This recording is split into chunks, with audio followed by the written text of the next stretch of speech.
Hey sports fans, Coach Nick here, and welcome to B-Ball Breakdown. I am very pleased to bring on Coach Jim Boone, the head coach of Delta State University in Cleveland, Mississippi, to talk basketball. Coach, thanks for joining us, and how is everything going so far as in preparation of next year's season?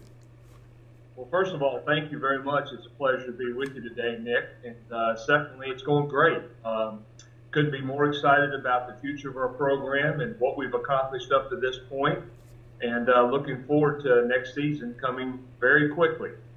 I can imagine it. You have no time to rest. Well, let's break into what I noticed was that you had played some when you were in your younger years. I'm kind of curious, what kind of a player were you back then? Were you like a coach on the floor? I was a good high school player on a very good high school team that was able to accomplish a great deal of success, particularly my senior year, and then went on to play college basketball at West Virginia State College, now West Virginia State University, and had a tremendous opportunity. I was not a good college player. I was a good teammate, a good guy to be there encouraging my team and helping my team. Learned a ton about coaching, and I think there's a lot to be said that sometimes sitting on that bench is a great learning opportunity. And I played for a good man, Bob Maxwell. He gave me a lot of latitude in regards to listening and being in meetings and just being around him and what he was doing with our team and leading our team. And actually, very few people really remember this, but my senior year, I forewent the opportunity to play and served as a student assistant. And again, one of the most valuable learning experiences I've ever had. And fortunately, I worked for Coach Maxwell, who gave me tremendous leeway to not only coach and be actively involved on the floor, but in scouting and just many of those on-court and strategy film type opportunities that you usually don't get as a college senior. So that was a great start to my coaching career. That said, I do want to talk about pack line defense because you mentioned it. You mentioned Coach Bennett. And my first introduction to it, when I was a manager at Wisconsin, we played against UW Green Bay. And I remember Stu Jackson was, as we were breaking it down, basically said, he goes, you're going to be able to swing the ball around that perimeter, and you're going to think, this is awesome. We got great ball movement. This is amazing. And next thing you know, there's 5 seconds on the shot clock, and you have to burp up a bad shot. And that was my first introduction to pack line. Now, does that sound familiar to you? I think there are three major keys in understanding and teaching, developing the pack line defense. And when we speak at clinics and I work with our own team, these are three things that we try to really bring to the forefront. The first one being the myth, and I believe there's a great myth out there that the pack line defense is a sloughing, soft, no pressure defense. And that could be as far from the truth as it is. We want to be a really tough, blue-collar, hard-nosed, grit and grind defense, but it is imperative that you have ball pressure. If you allow, a Peyton Manning to drop back and have no pressure, not to be moved off his spot, so to speak, he's going to pick you apart. You've got to get him moving. You've got to make him uncomfortable. And that's what we're trying to do with our ball pressure within the limitations of who we are and who we're defending individually. We want as much pressure as we can without losing containment. So that's the number one thing, is that we have pressure on the ball. The second thing is that your non-ball defenders are already positioned in help. In other words, a good way to say that is your positioning is your help. As we talked about, when I first started coaching and we were up the line, on the line, we denied, we helped, and we recovered. We don't think you can do all three of those things. The great Hall of Fame coach Chuck Daly always said that it's not the help that beats you, it's the recovery that gets you beat. So what we've tried to do is eliminate the denial part of it. We don't have a help and recovery mode because now we're already positioned in help. And all we have to do is recover to our man. So that's the second thing. And I think the last thing is to understand offenses are going to get shots, and we're not trying to prevent you from getting a shot. What we're trying to do is influence the type of shot you get.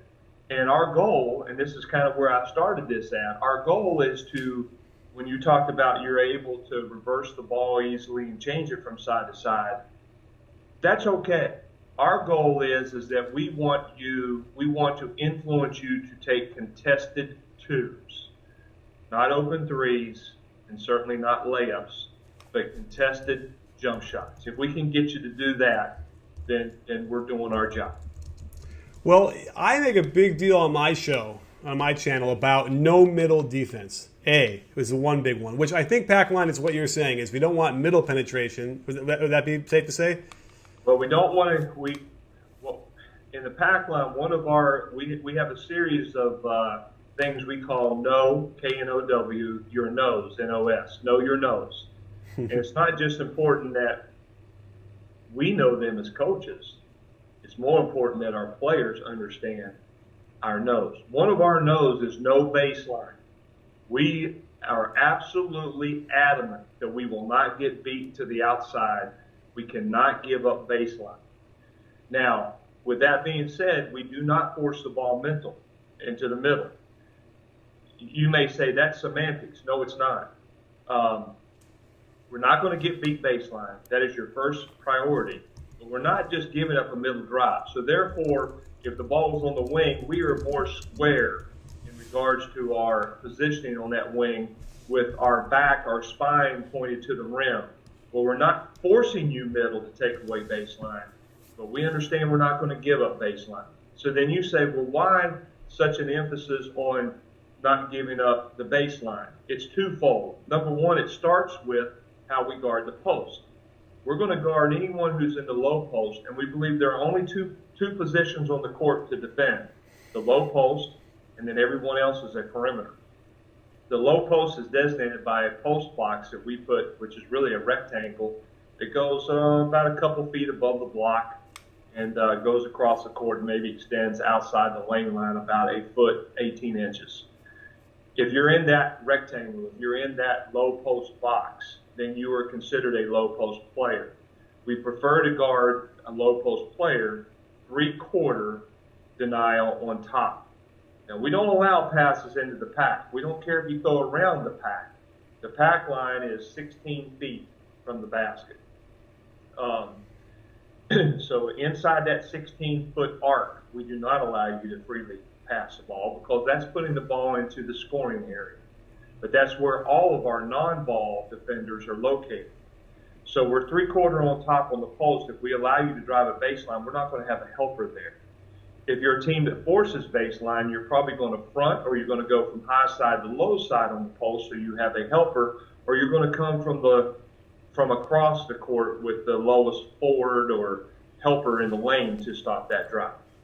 We don't want that kind of rotation, because what happens to us, and what we saw happening a lot when we were a team that pressured and forced at baseline, was that when you rotate across the floor to help on the post player who has now stopped the ball on the baseline drive, and you rotate down to help the helper, inevitably I've got my 5'11", 6'1" guard who's rotating down conceivably to defend and block out your 6'7", 6'8", 6'9" forward.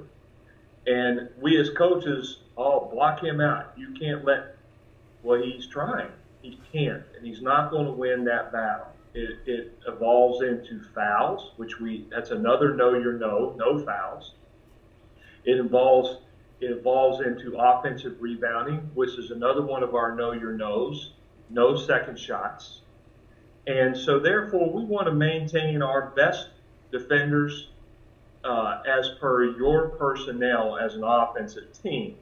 And I want my big guy blocking out your big guy, not my smaller guard attempting to block out your big guy. So we don't want to give up the baseline drive to avoid rotations and because of how we defend the post. But again, we're not just allowing you to drive the ball to the middle. Absolutely. Well, Coach, I can't thank you enough for taking the time to come on the show. Maybe we'll have to have you come on and we'll talk even more, because it sounds like there's a lot more we can go through in more detail. But don't forget, sports fans, at B-Ball Breakdown, we're not a channel, we're a conversation. You in? Are you in, Coach? I'm in.